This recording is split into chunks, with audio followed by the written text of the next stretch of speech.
But I also have found in life that boldness comes from stepping out.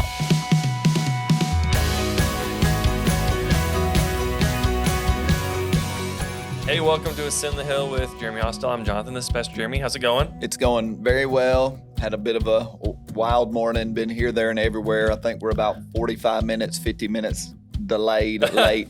So sorry for keeping you waiting. Oh, it's all good.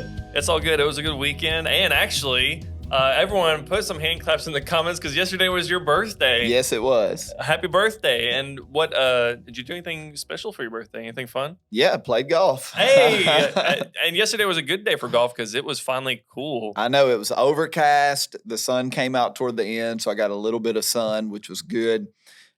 Played really well. Enjoyed that part of it. Kind of got in a groove. Nobody asked to join me as opposed to last week, but there was a guy ahead of me that was playing by himself, a guy behind me playing by himself, and there I was right in the middle.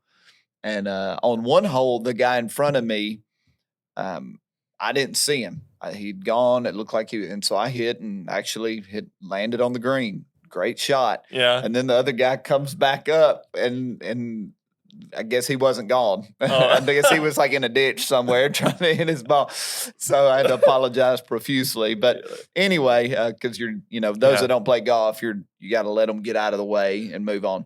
Yeah. Anyway, so I did that. Ate at Casa Vieja last night in Hendersonville. Yeah. That is our go-to local Mexican food restaurant. Now, there's other places like Uncle Julio's in Brentwood that are a little more upscale that I really enjoy. Yeah. But it was a Monday night. Kids have been in school. So, hey, Dad, where do you want to eat? But, okay, we're not getting on the interstate. We're not going to Nashville. It's got to be kind of localized. So it was between Longhorn and Casa. And I thought, we don't eat the Mexican restaurant much because you try to, eat healthy and eat right. So we're doing that. Yeah. So then we went over to Carrabba's and I got a big chunk of tiramisu to go, which is maybe my favorite dessert. It might be my favorite dessert. So I got a big chunk of that, which is so rich and so sweet. And so by the time I got done eating a chimichanga, rice and beans, and all the whole plate eaten. Yeah, multiple bowls of salsa, a big chunk of tiramisu.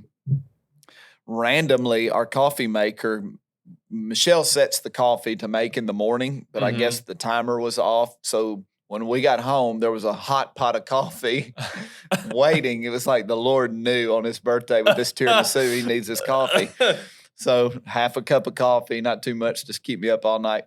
Yeah. So it was good. But after I ate all of that, after I ate a chimichanga and a tiramisu, I felt queasy. Really? I didn't feel great. Oh, no. No, I love tiramisu, but again, I have a sweet tooth, as I've said before. So I just enjoy experiencing like different desserts, like from because tiramisu is Italian, I'm pretty sure. Yes. And so I love that. But like, if you get some empanadas at a Mexican place, those are good. I mean, at the Mexican restaurant, some churros with ice cream and chocolate that came out. Somebody ordered that, and it was enticing. But I had my mind set on that tiramisu.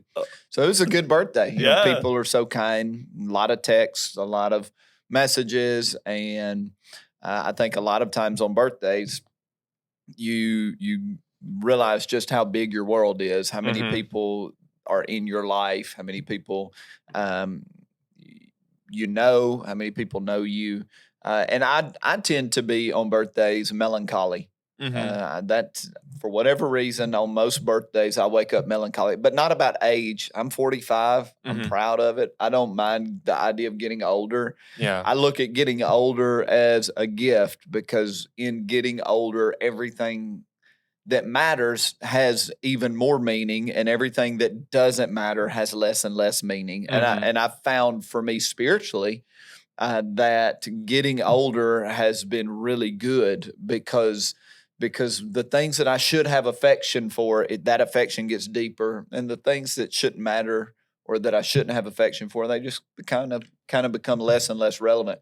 Yeah. So all that said, I tend to wake up melancholy, melancholy about what was in life, things that are bygone, melancholy about what's not yet, with maybe not on those days the easiest time, just being glad with what is. They make me really introspective. Birthdays tend to make me, I don't know, they just put me in a mood most year, but not this year. Yesterday, I wasn't melancholy. I didn't have that on me. I didn't have that thing. I just was enjoying the day, just happy with what the day was. So anyway, but we're not big birthday people in our house. I mean, we've just spent a lot of time talking about my birthday here. I'm talking about my birthday, which is very narcissistic. We don't talk. Birthdays aren't a huge thing, at least mine and Michelle's. The kids, big deal. But for me and Michelle, it's never been that big a deal. But it's a good day. Yeah, a good day. And it was a good Sunday too. Yes. Because we're in our 4th week of alignment and still continuing that series. And we're talking about being on mission. And so for the whole month, we talked about the next generation, talked about being in alignment with our finances. And then this past Sunday was basically the Great Commission. Yeah. And so, when it comes to the topic of the Great Commission, or what was kind of your,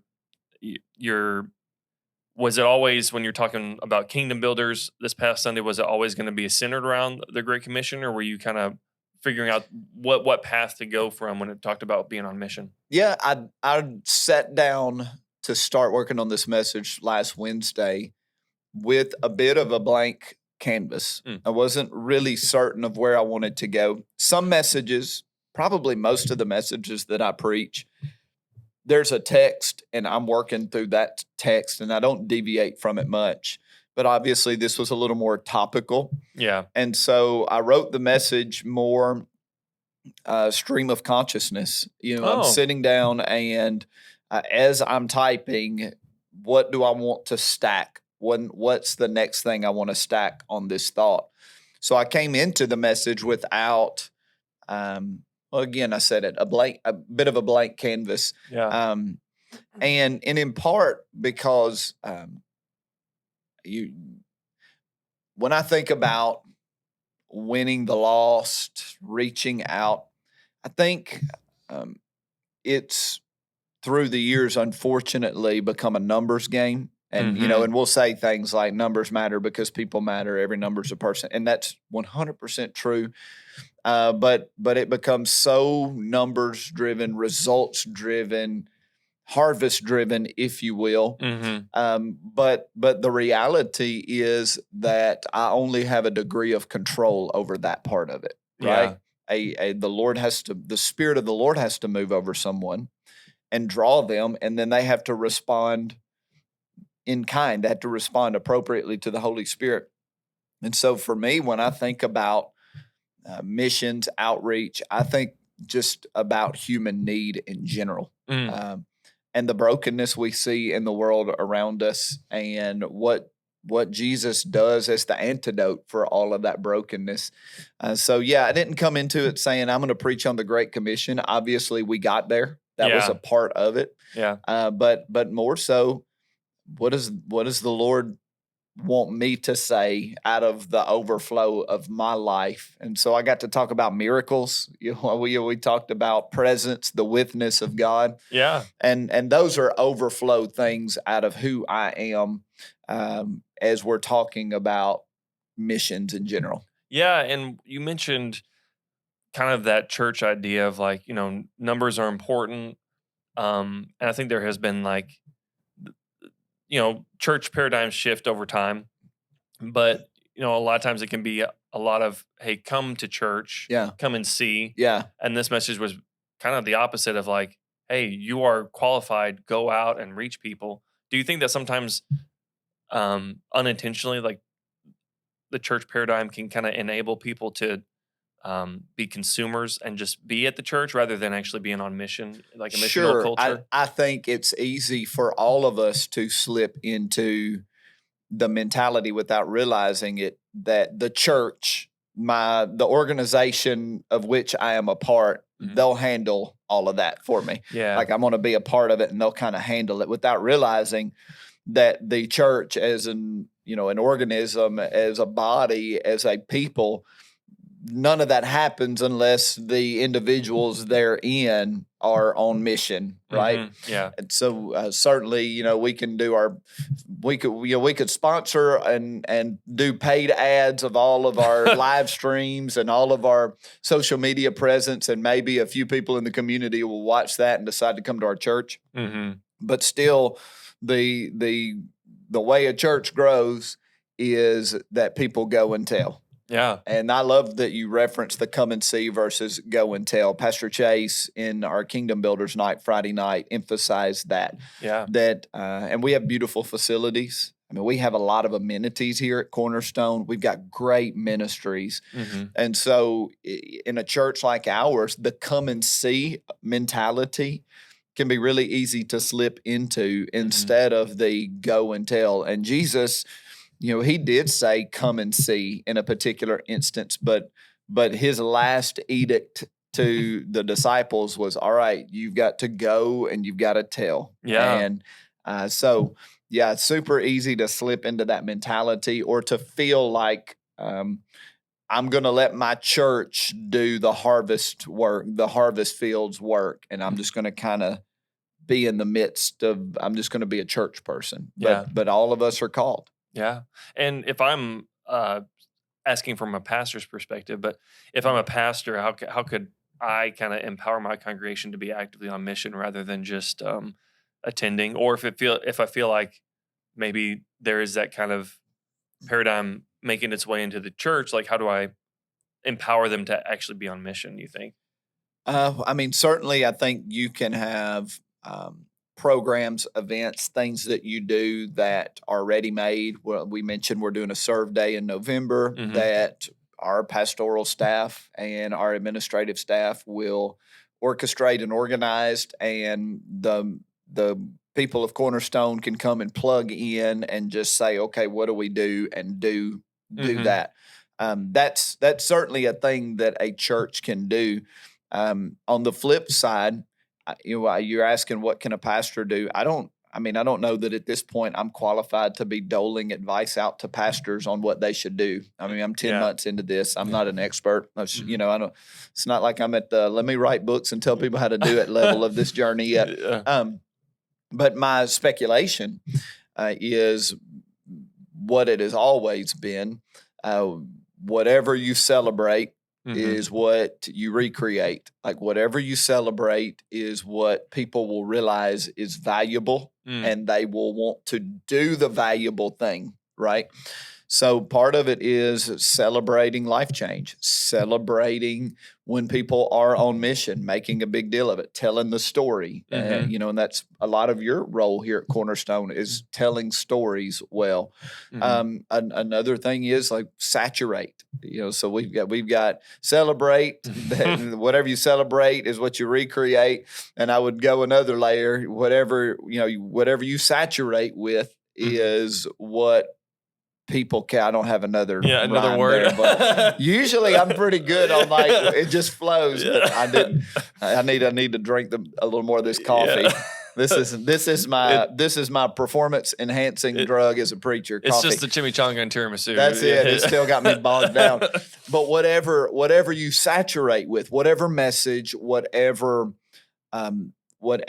you place value on by repeating regularly, I think obviously becomes caught, and it becomes the culture of what you're leading. And so for us, we are now, as we launch into Kingdom Builders, beginning the intentional celebrating and saturating of being Kingdom Builders everywhere we go, whether it's through the time that we receive offerings in a service, and we've worked all week and we are going to be Kingdom Builders through that, or it is through planned, organized outreaches that we as a church collective do, or even more importantly, each individual, each family, knowing that you are surrounded by human need. You are surrounded by people that need encouragement, that need love, that ultimately need the good news of Jesus. And so each individual and each family being on mission as well. Yeah, and you mentioned the good news, the gospel, and that leads to another question that from maybe a congregant's perspective, but I feel like sometimes we feel like we have this life-changing information from the Bible about the gospel.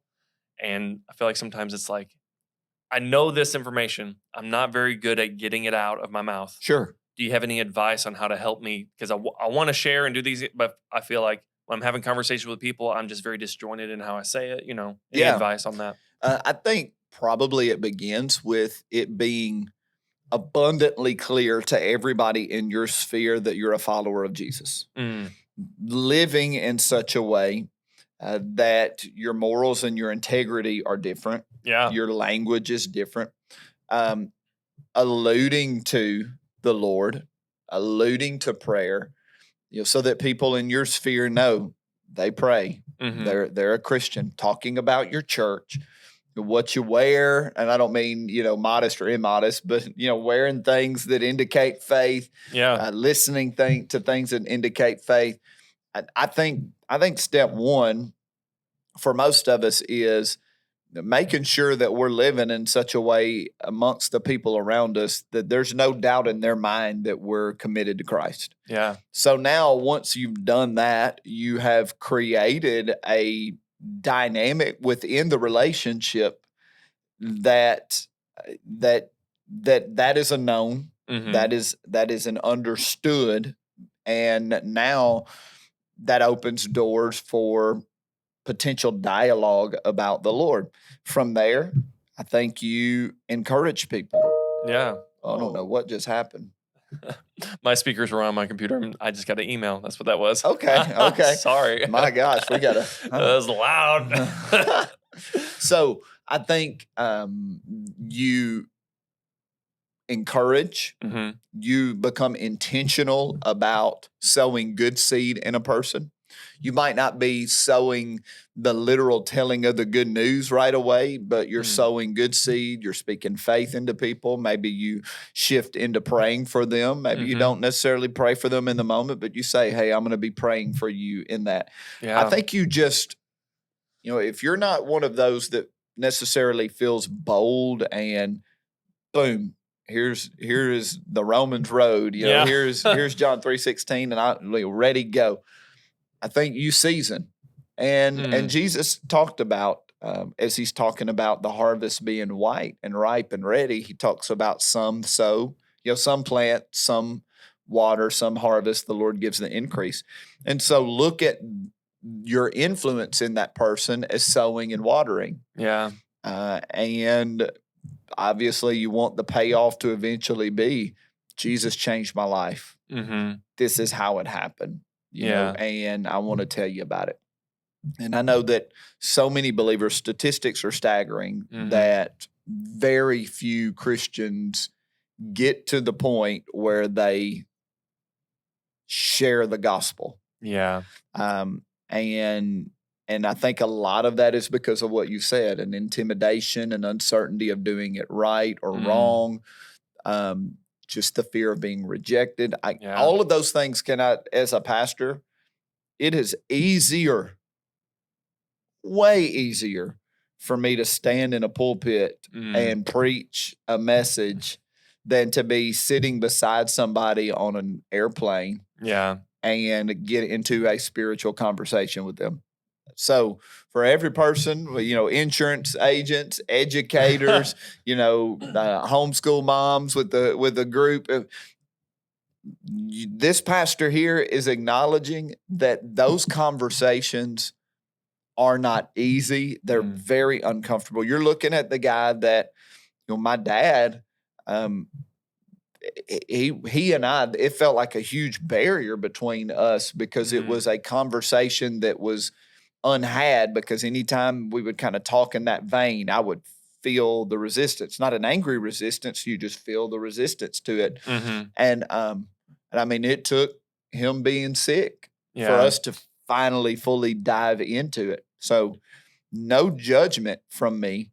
Nevertheless, we should make it our endeavor that if they don't know the Lord, that they come to know the Lord. That they are on my hit list. Maybe one thing that can help us with boldness is make them a part of a prayer list in your life. These 3 people, I am praying and praying and praying that they come to know the Lord. And I'm going to keep sowing, and I'm going to keep watering, and I'm going to believe the Lord for harvest in their life. Yeah. Do you think that when it comes to that process of seeding and watering, that even when we're being intentional, we could probably put too much pressure on ourselves to see the whole process happen? Yes. In our eyes, Yeah, and I think some of that is, our societal bent toward results. As opposed to, we're no longer an agriculture society. We're a technology society now, and an agricultural society understood process. It understood things taking time. Everything was a little slower. And Jesus talked in agricultural terms because that was an agricultural era. So it was almost implied within the fabric of society that there's no sense in getting in a rush, right? But obviously now at the push of a button, the world is rushing crappily. It's not what I was going to say, but rapidly. Hold on. Let me get another drink of coffee. Yes. There you go. Sometimes words get mixed up. Rapidly by. I don't even know how. That's incredible. That's amazing. Well, yeah, maybe it does rush by crappily. Yeah. I don't know. But it rushes rapidly by. So for us, there's this sense of things are done quickly instead of in process. I grew up in an era where there was just this constant sense of urgency. You get it done now because they might die in an auto accident. I mean, that's the kind of the preaching I came up under was, you'll be lucky to get to your bed tonight surviving, or Jesus is coming back like that. Yeah. And so there was just this intense urgency. And I think we've got to find the balance in the tension of Jesus is returning. A person's life is not guaranteed, but things take time. Yeah. And then trust the Lord in the middle of that if it is becoming urgent for that person, that things will escalate in a way that we're able to take clues from what's going on around us. So yes, I am everything, what I do week in, week out is I'm sowing seeds. I live from the paradigm of, there are dramatic life change moments that happen in the people in the seats, but most of the growth is it's saturation. It just takes time. Yeah. And so I'm comfortable with process. I'm comfortable with taking time, and I also very much know that you can't control people. Yeah. And so people can reject Jesus. Yeah. They can. Like, it's possible. Jesus even said it in the midst of the different Great Commission talks, saying that those who don't receive will be condemned. That is a part of the process too. Yeah. And in the broader, you mentioned a little bit about boldness, and when you were talking about it, it was specifically when you're trying to have boldness talking to a person. But when it comes to like wearing your faith out on your sleeve and being open and honest about it, I think you read the Acts of the Apostles, and we read from Acts a little bit, right? On Sunday, or Matthew as Matthew. But when you read the Acts of the Apostles, I was reading Acts, that's what it was. Acts of the Apostles, you see this like tenacity to them. Yeah. This kind of boldness. Yes. And then you look, like, even me, I'll look at my life, I'm like, I feel like I don't have that level of boldness. And so it's like, how do we come to a place where we can live with that kind of boldness? Like, how do we, just figure out ways, or is it coming to the Lord with it, or what are some ways to step up or go that next step in our walk in boldness in Christ, So boldness versus intensity and focus are probably two different things. I think boldness, certainly Holy Spirit imparted. That is a thing. Asking the Lord to give me boldness.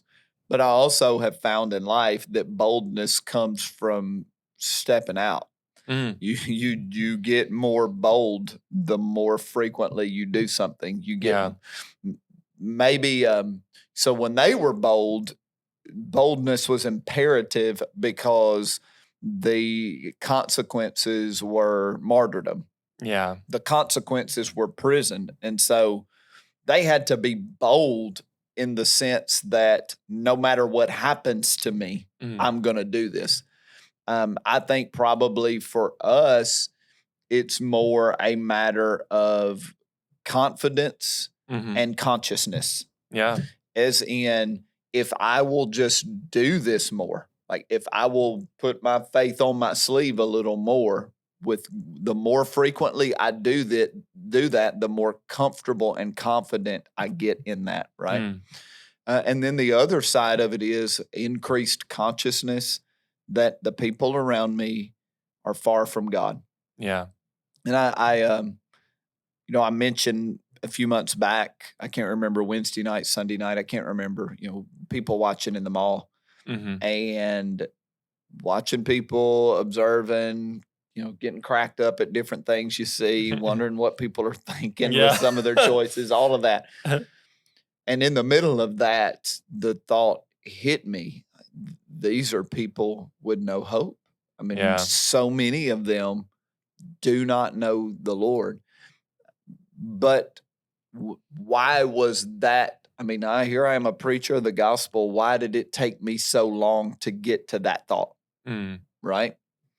And so I think probably a way to increase consciousness is to read the Gospels and the book of Acts with some regularity. Yeah. Because between the Gospels and Acts, you see Jesus highly conscious of human need. Yeah. And it's right there in your face. And you see the early church highly conscious of spreading this great message of hope and possibility. And it's good to see that happening on the regular. So I think those are two areas of scripture that if you wanted to increase your consciousness, you read those, right? Yeah. And then I had a conversation with somebody this morning. I was in a job. I feel like extra removed from everyday life in my previous role because I worked with ministers a ton. Yeah. I think the higher up you get in church leadership, the more insulated you can become from human need. Yeah. In the weird way, as in I am neck deep in human need among our congregation. Yeah. Like, I mean, I'm neck deep in it. That's a real, I was at the hospital this morning, visiting someone. I'm neck deep in human need. We've got a prayer list that we'll pray through this afternoon in our staff meeting. But then outside of the church, that human need. Yeah. Right. So trying to figure out how to not get in the bubble of just this world that we have here. Yeah. And I mean, that's where I am. That's what I'm journeying to try to make sure I don't get trapped in all of that. But, this whole message, what I hope came through is I am bothered by what people have to deal with. Yeah. And what people have to go through. That hurts me to see people having to deal with mess. And I have an anger that rises up in me when I see systems in the world that are built or capitalize on brokenness. Yeah. Man, things that bother me deeply, whether I think I referenced sex trafficking, pornography industry. I mean, those things, that's pure evil. Yeah.